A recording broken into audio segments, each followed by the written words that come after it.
الرحيم الحمد لله رب العالمين اللهم صل وسلم وبارك على النبي سيدنا محمد النبي الأمي وعلى آله وصحبه وسلم أشهد أن لا إله إلا الله وأشهد أن سيدنا محمد رسول الله. Okay, how are you? Alhamdulillah. How's your heart today, everybody? Tough question, huh? How's your heart today? My heart is... Never mind. Okay, before I start our meeting, do you have a notebook and a pen? Okay. I am not here to share with you makan baik ke, makan tak baik ke, kan? It's the doctors and the experts yang will be shared with you just now. I just want to know, what have you eaten yesterday's meal? So you have to write down your yesterday's breakfast, yesterday's lunch, and yesterday's dinner. 1 minute from now. Breakfast, lunch, and dinner. Yes, breakfast, lunch, and dinner. And a very quick one.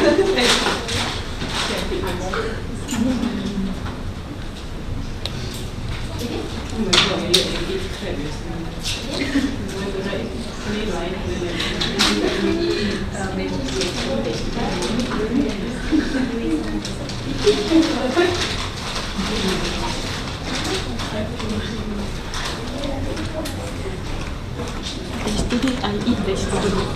Morning we eat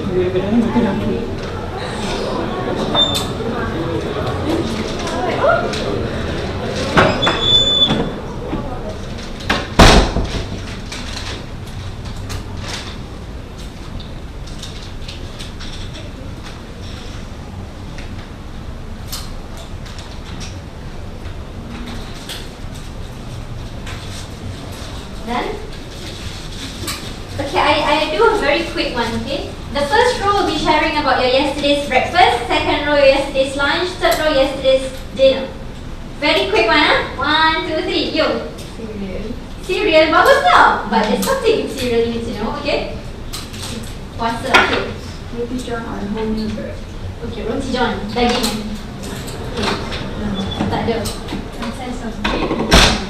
With? One slice of bread with tea. Tea.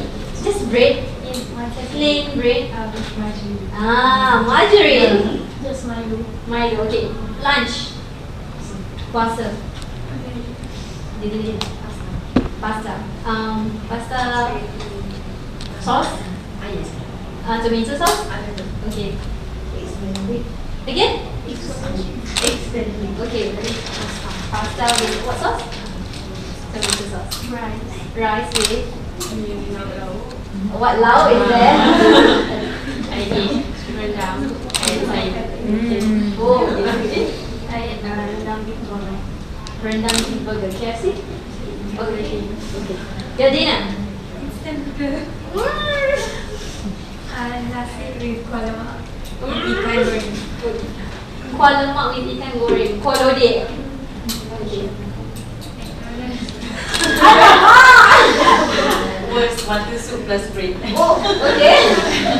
Rice with sambal fish and veggie. Okay. Rice with asam pedas ikan and kacang panjang. Okay. Okay, mashallah. Thank you for sharing. This is something that we cannot control, right? Because it is a culture, right?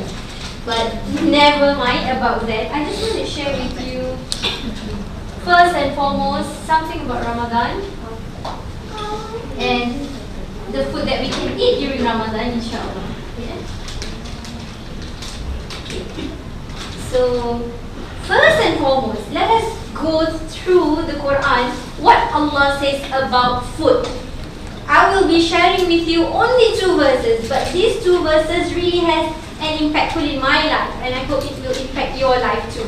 Number 1, Allah says this. In Surah Al-Baqarah, verse 168, Allah says, O mankind, eat from whatever is on Eat lawful and good, and do not follow the footsteps of shaitan. Indeed, he is to you a clear enemy. Focus on who Allah's talking to. Allah's talking to the mankind. Ya ayyuhan nas, Allah says. To all mankind. That means mankind includes the Muslims Muslim, Allah says, please eat these two things. Anything that is halal and anything that is good.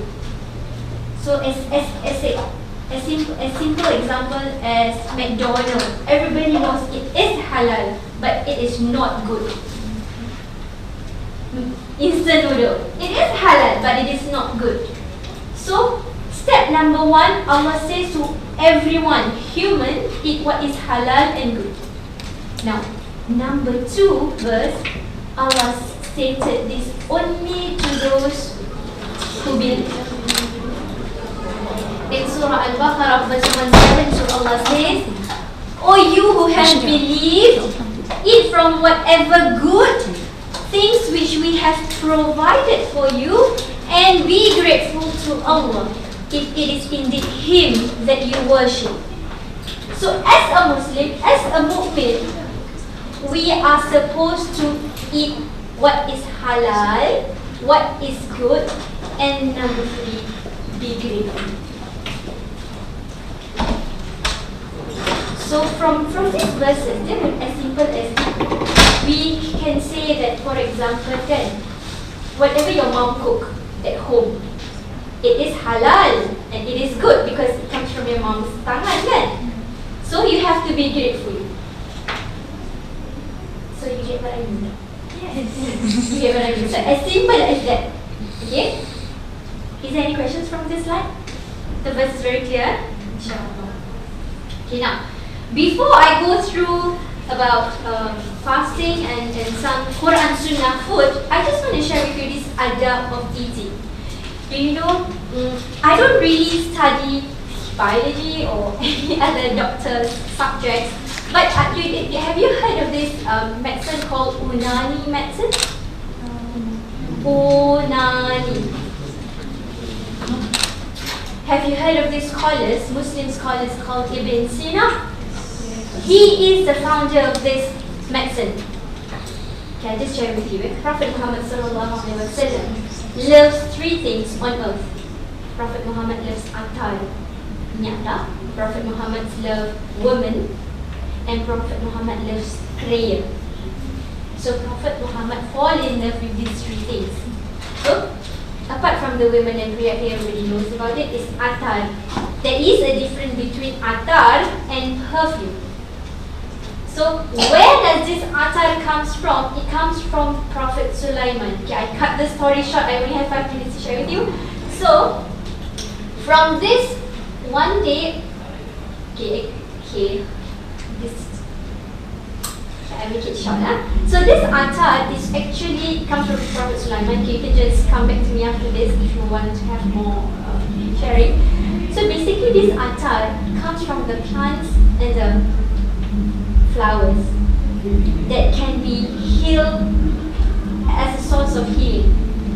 So for example, if people ni selalu suka hatred kan, people who love to hate people, like nowadays, what atar can you give to these people is rose, because roses attract love. Okay, so in these Unani medicines, you will learn a lot about atar. So atar is not only wangi je, but there is healing in atar. Okay, what is the difference between atar and perfume is that when you wear a real atar yang tak campur dengan alcohol, yang betul-betulnya atar, people can only smell you when they are 1 arm length. For example, now I am wearing a white mask. You cannot smell me, right? Only when I come nearer like 1 arm length, then baru you boleh bawa air. Baru boleh bawa air atar lah, macam gitu. So that is atar. Okay, so kenapa boleh cakap pasal tu pula? I was about to tell about this adab. So when we talk about adab is very, very important in the Unani medicines field, because in their opinion, in our Islamic opinion, Ibn Sina says that it is a disease if you eat while standing. Kan, adab kita makan macam mana makan kena duduk. Tapi when it is a disease, you will attract diseases when you eat and you walk or stand. As simple as that. Okay, so this is very amazing. I really hope that everybody can learn this, but it's quite difficult. But never mind. So I just want to share with you 7 adab of eating. So before we want to talk about healthy food, what to eat, let us share of how do we eat. Number one, we have to mention Allah's name before and after eating. If you cannot remember the dua, Allahumma barik lana and alhamdulillahilladzi at'amana, as long as you say Allah's name, Bismillah and Alhamdulillah. Everybody knows this. As simple as that. Okay? So, keep doing this after this. This is a dua in a hadith. Prophet Muhammad says, if you forgot to say Bismillah, then you say this hadith.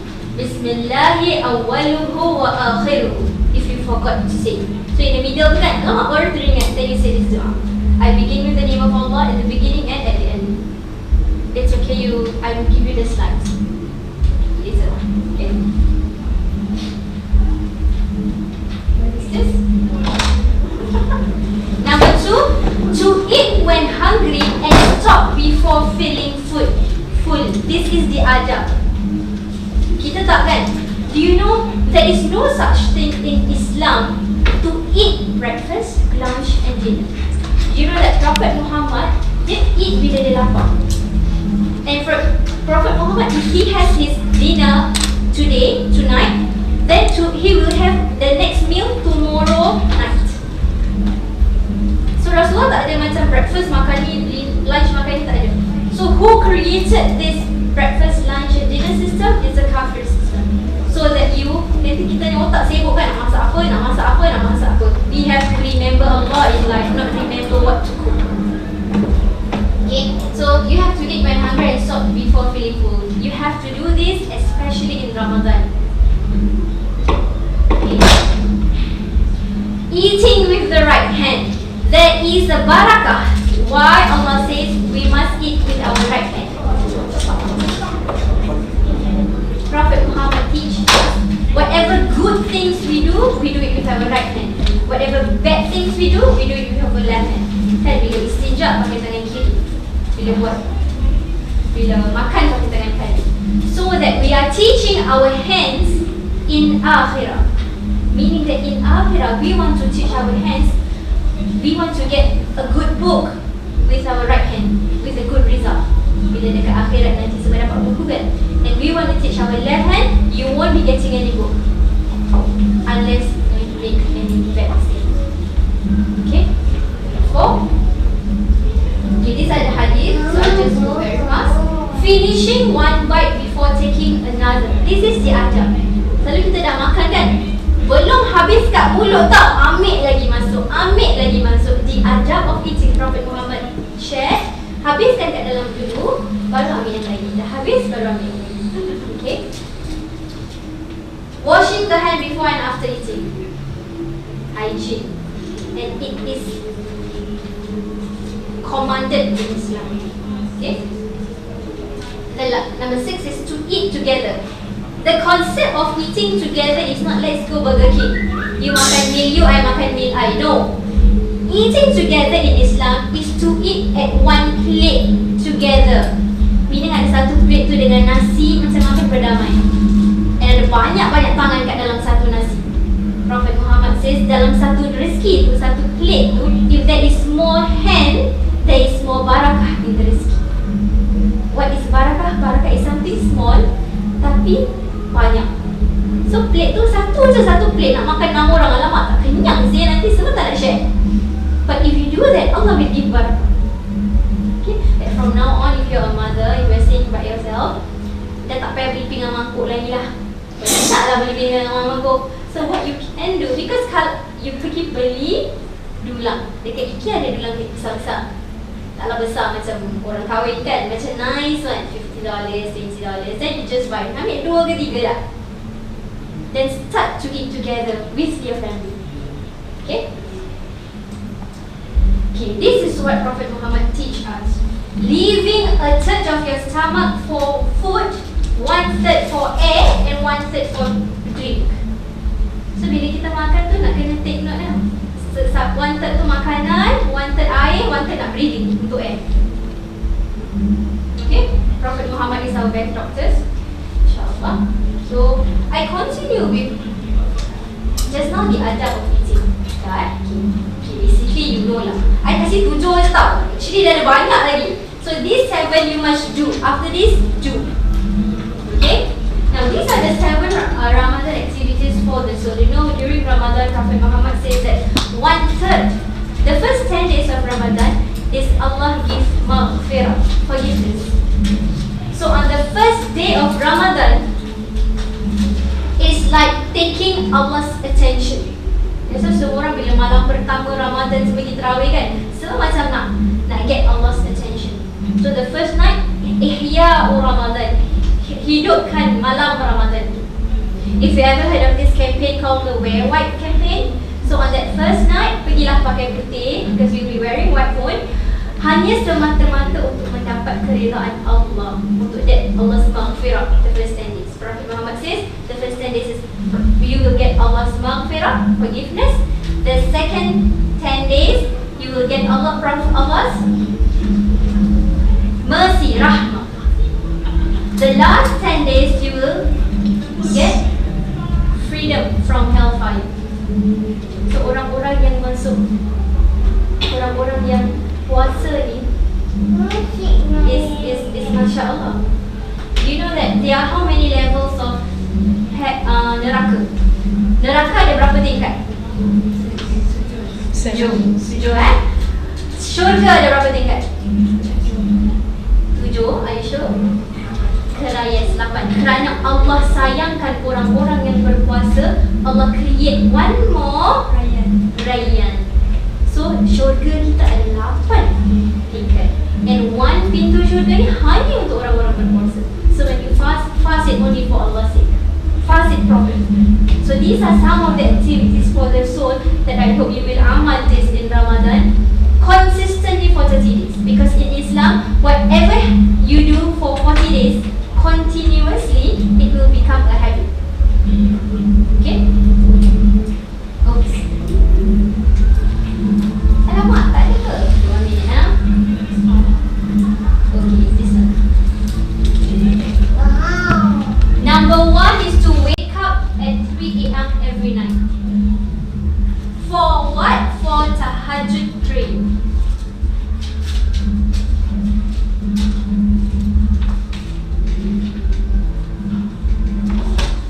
Okay? For tahajjud prayer. Selalunya kita punya aktiviti sahur apa? Bangun sahur, tidur balik, baru balik kerja. Now punya Ramadan ni tak buat gitu lagi. Kalau tak nak pukul 3 am, solat paginya 3-4 am, then 4 am lah. As long as 5 am pun tak apalah, kasi chat lah. But when you wake up, straight away take wudu and pray 2 rakaat tahajud. Straight away do that. Even if you uzur pun, bangun and just join the sahur. You cannot take wudu, you cannot pray, but just join the sahur.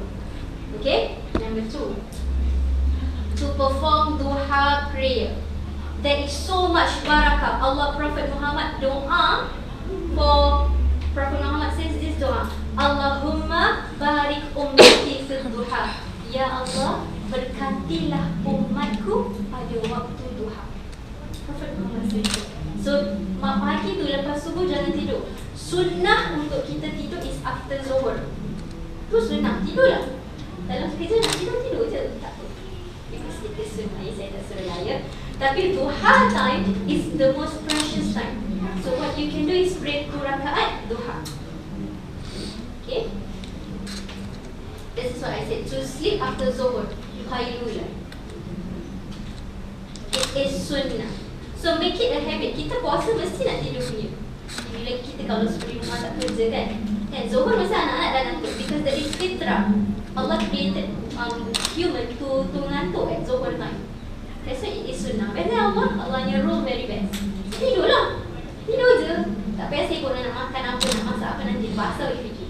Okay? Number 4, to perform sunnah tasbih. Salat sunnah tasbih after maghrib every night.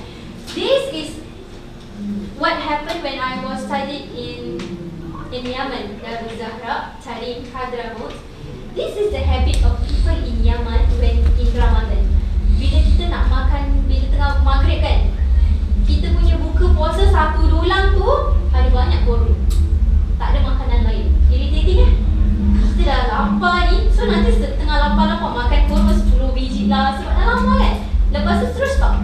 Dia orang takkan serve any other makanan. Terus kita akan sembahyang maghrib. Jemaah, lepas sembahyang maghrib kita akan sembahyang sunat tasbih.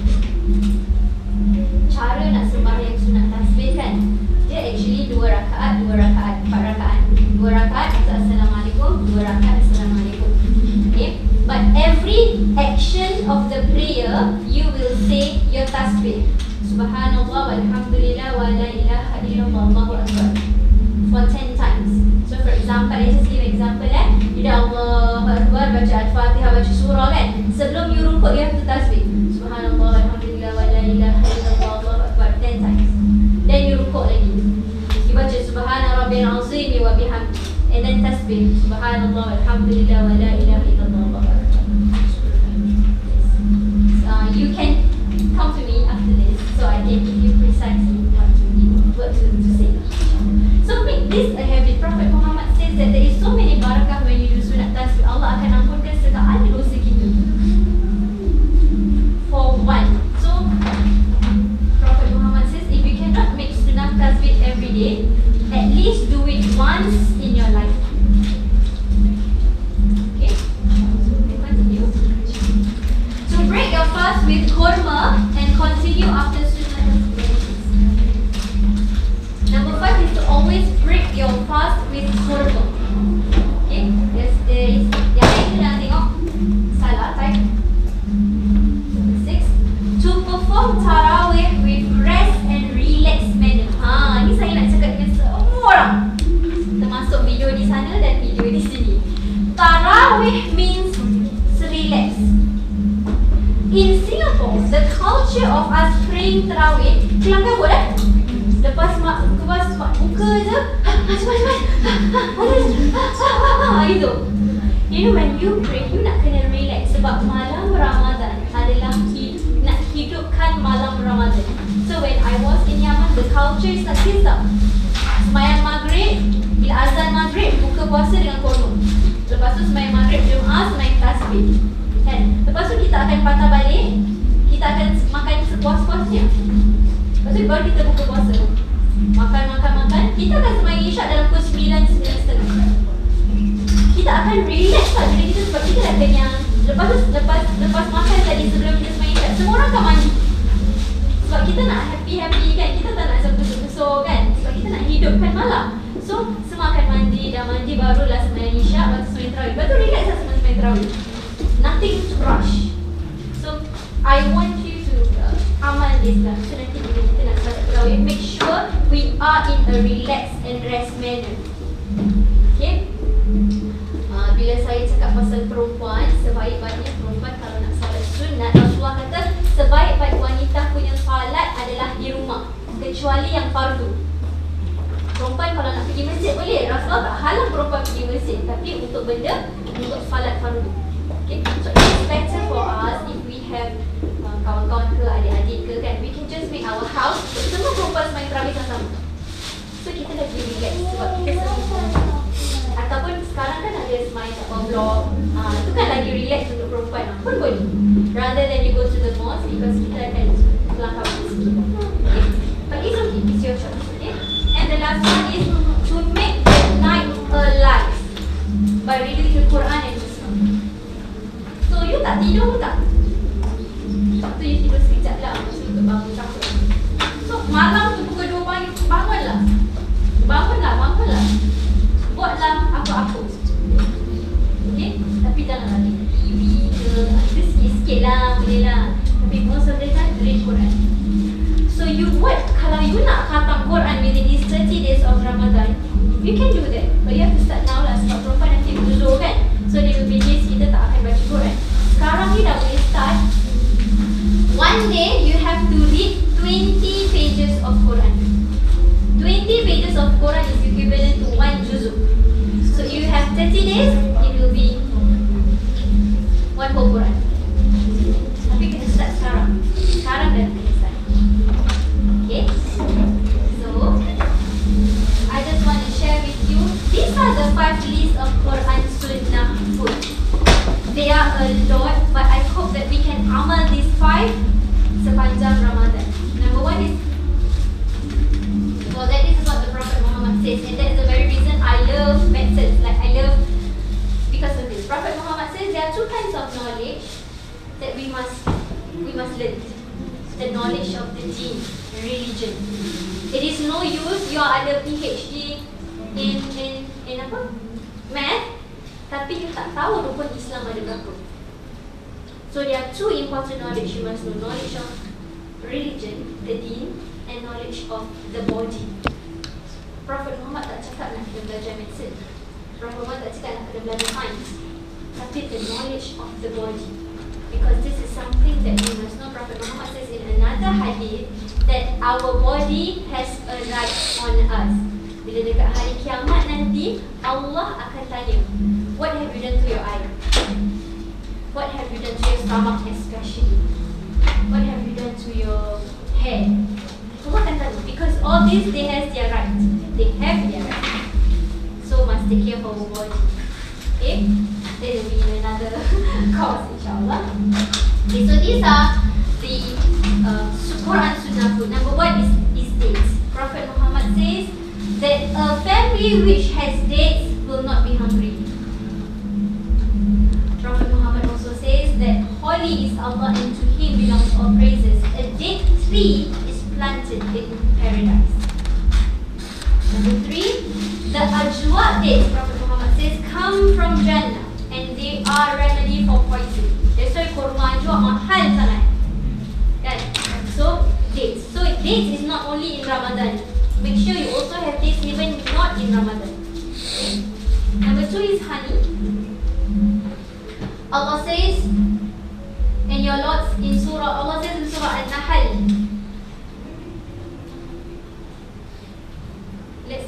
Let's go deeper in this verse. Allah says, and your Lord revealed to the bee. Allah says to the bee, bee, make hives, make home, make your home dekat mana? In the mountains and in the trees and in what they built. So Allah says, bee, pergilah buat rumah dekat mountain dengan dekat tree. Okay? Then eat all the fruits and walk in the ways of your Lord submissively. When you catch this verse, the bee, Allah says, eat fruits. Kan? Fruits tau. Any fruits yang ada dekat taman-taman. And what makes their honey a healing to men? Because they fly submissively. Dalam keadaan berserah. Kita pergi kerja, kita tak berserah. Sebab kita dah tahu at the end of the month, kita akan dapat gaji RM1,500. Kita tak berserah. Betul tak? Kita ada something nak.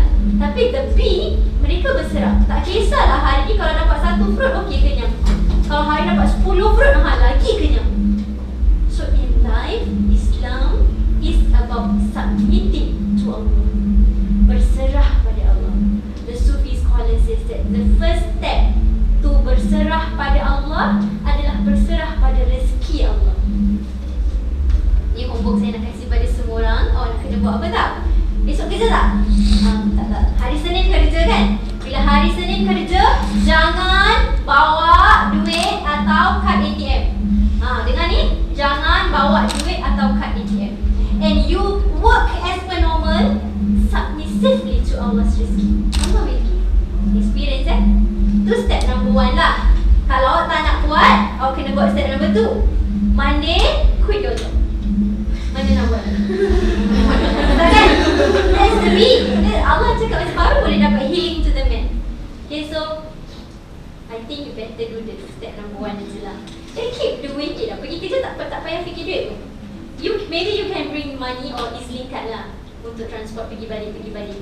Kalau you naik taxi selalu, then bawa duit untuk taxi je. But then you will really feel Allah's respect. Okay, these are all the hadith about honey, because honey is remedy for every illness and Quran is the remedy for all illness of the mind. Therefore, I recommend you both remedies, the Quran and honey. Okay, I go very fast. Olive.